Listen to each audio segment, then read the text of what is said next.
Hi, everyone. My name is Alyssa Grant. I'm 29. Mom's voice still echoes in my head from that Thanksgiving evening. The clinking of silverware, the smell of roasted turkey, and that single humiliating moment that split the room in two.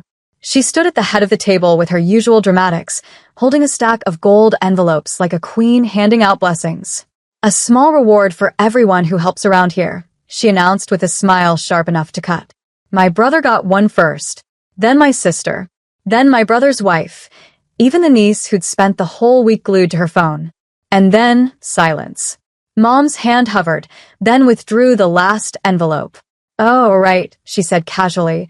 You've been so busy with work lately, honey. You barely do anything around here. Laughter. Low, cruel, knowing. My sister leaned back in her chair, smirking. Guess you don't count this year, she teased. The words landed harder than I expected, like a slap made of sugar. I just smiled, took a slow sip of my wine, and said nothing. The moment stretched. Forks clinked. Dad cleared his throat, ready to move on, as if humiliation could be served with cranberry sauce. I looked around that table, every single one of them living on the accounts I funded. The mortgages I refinanced. The tuition I covered. The emergency credit cards I topped up every month. So I kept smiling. I didn't raise my voice. Didn't throw the wine. I just said, "You're right, Mom. I don't count." And that night, after dessert, while they all fell asleep in my guest rooms, full and oblivious, I sat down at my laptop, logged into every shared account, and began my quiet little audit of gratitude. By 2 a.m., the house was still buzzing faintly with post-dinner snores. The TV in the living room hummed on low, replaying a football game no one was watching. I sat there in my robe, coffee gone cold, my fingers steady on the keyboard. Every account name glowed back at me like a confession. Mom's utilities, Dad's emergency, the shared grocery card, my sister's business startup fund that somehow always funded her spa trips. I opened the banking dashboard, 23 automatic transfers. Everyone set up by me. Delete, delete, pause, close. The sound of clicking keys was almost musical, like scissors cutting an invisible cord that had kept me tied to their approval. At 2:47 a.m., the final confirmation email arrived. All linked accounts disabled. I leaned back, silence filling the kitchen in a way that felt earned. Then I sent one last message to our family group chat. Happy Thanksgiving. I finally understand what being thankful for myself means. And I turned the phone face down. When I woke up to sunlight filtering through the blinds, the house was no longer silent. It was chaos. Alyssa, my mother's voice cracked from downstairs. The cards aren't working. I can't even pay for the breakfast order. I walked downstairs slowly, the smell of burnt toast greeting me before her fury did. Dad was on the phone with the bank. My sister was pale, scrolling through her phone like the numbers on the screen might change if she refreshed hard enough. What did you do? Mom demanded. I poured myself a glass of orange juice calm.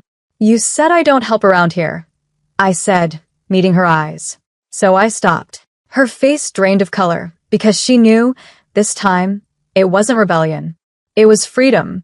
The silence after that was sharp enough to taste. Mom's lips trembled, torn between outrage and disbelief. Dad set his phone down, the call to the bank on hold, eyes darting toward me like he was seeing me for the first time. You can't just, he started.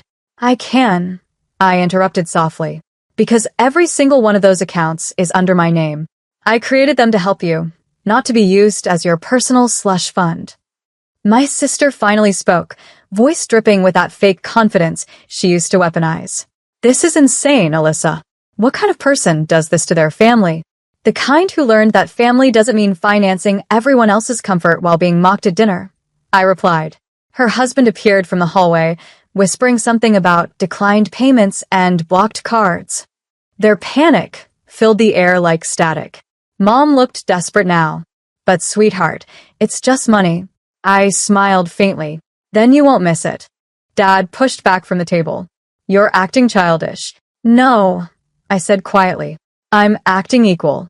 It was the first time I'd said that in this house, and the weight of it shifted something in the room. My sister lunged for her phone, muttering about transferring balances, only to gasp, "It's all frozen." She locked everything. I nodded. That's right. Because this family doesn't run on guilt anymore. They didn't know it yet, but that was only part one of my plan. I'd spent years keeping records, receipts, messages, transfers. Proof of every dollar borrowed, every promise made and broken. As they stood there panicking over breakfast bills, I was already one step ahead. The Thanksgiving games were over. And for once, I was keeping score. The next morning, my inbox exploded. 37 unread messages, all variations of panic. Bank says our accounts are frozen. How do you expect us to live? You went too far, Alyssa. By noon, even my boss had texted. Your family's calling the office. Everything okay? I laughed, quietly, bitterly.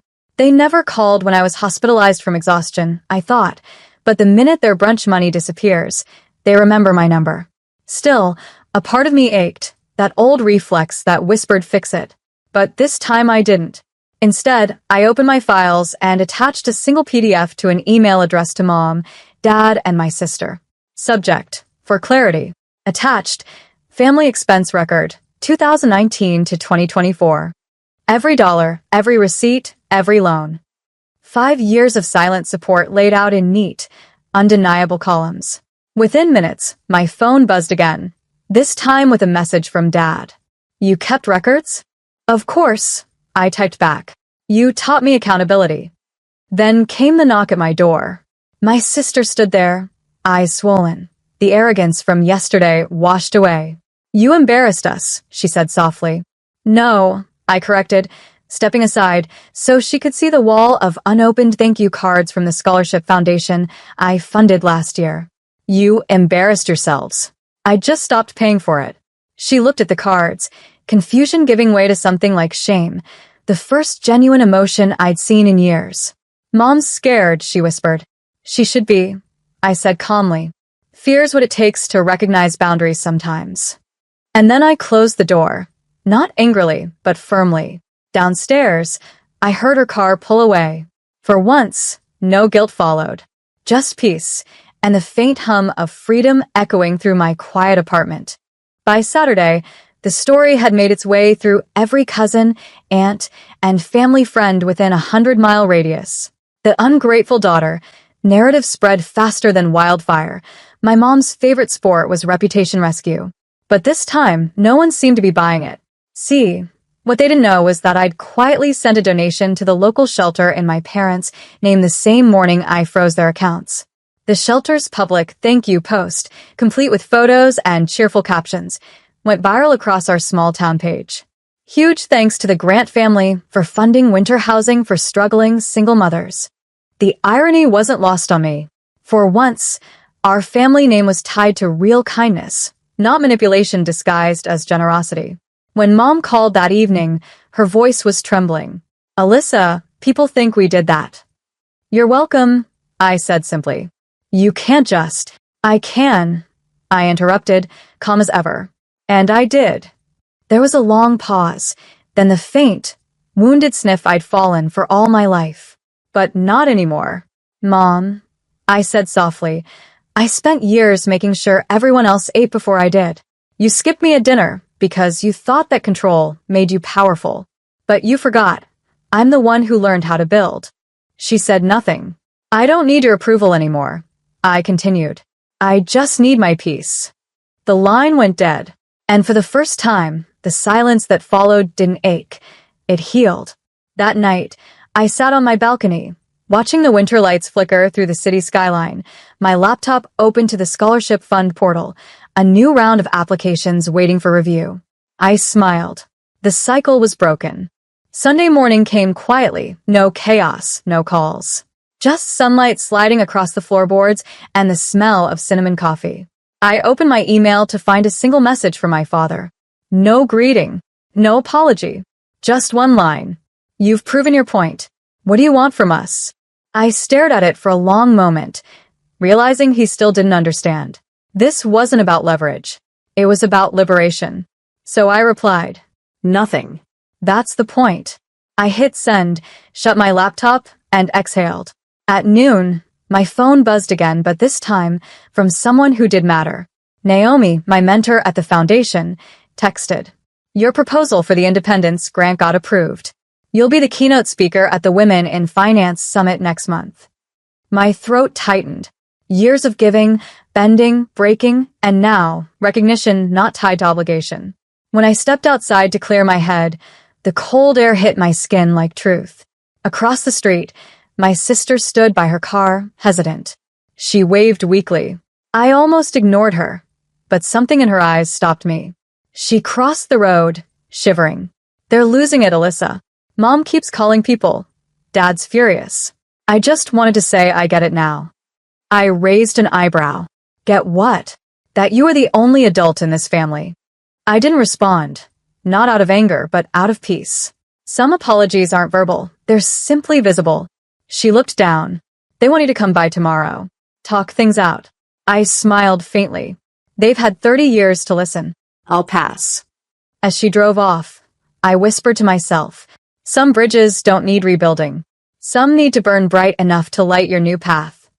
That night, I sat on my balcony with a glass of wine, legs tucked under me, city lights flickering below like old memories fading out. I wasn't celebrating their downfall, just the silence, the absence of guilt, the vanishing weight. Then a call came in from Uncle Daryl, the executor of Grandma Jean's estate. Hey, kiddo. I've got something that belongs to you, he said. I frowned. What do you mean? He chuckled. Your grandmother left a second trust, hidden from the rest of them. She knew how they treated you. Said if they ever pushed you out, this would push you forward. I nearly dropped the glass. It wasn't about the money. It was about the knowing that someone in that tangled family web had seen me. The trust was worth $1.2 million, set aside for education, business ventures, or a home anywhere I wanted. I already have a home, I said. Daryl paused. Then maybe it's time you give others what you never got. And that's when it hit me. By morning, I made calls, met with a lawyer, drafted a plan. My new nonprofit, Unwritten Daughters, would launch by spring. Scholarships for women cut off by their families. Emergency housing for girls escaping financial abuse. I wouldn't fight them anymore. I'd eclipse them. Later that week, I bumped into my father at the bank. A coincidence, or fate testing my peace. He avoided my eyes, but still said, "You're welcome for everything we gave." I looked at him, calm as ever. You gave me the most important thing, a map of what not to become. And as I walked past him, a strange lightness came over me. Not revenge, not pride, just release.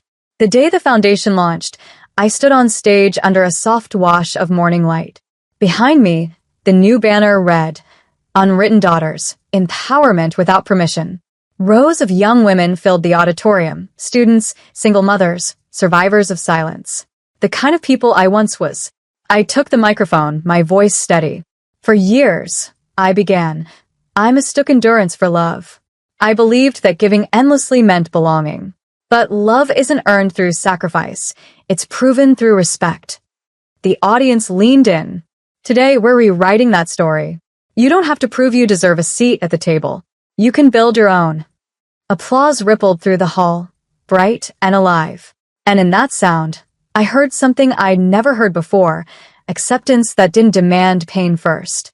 Afterward, a girl named Mariah approached me, tears streaking her cheeks. My mom kicked me out when I refused to quit school, she whispered. Your story, it made me believe I can still make it. I smiled and placed a hand on her shoulder. You already are. Outside, cameras flashed, reporters shouted questions. I caught a glimpse of my family standing across the street, my parents, small and uncertain, my sister half hidden behind them. For the first time, I didn't flinch. I didn't ache. I didn't hope. I simply waved, not with anger, not with forgiveness, but with finality.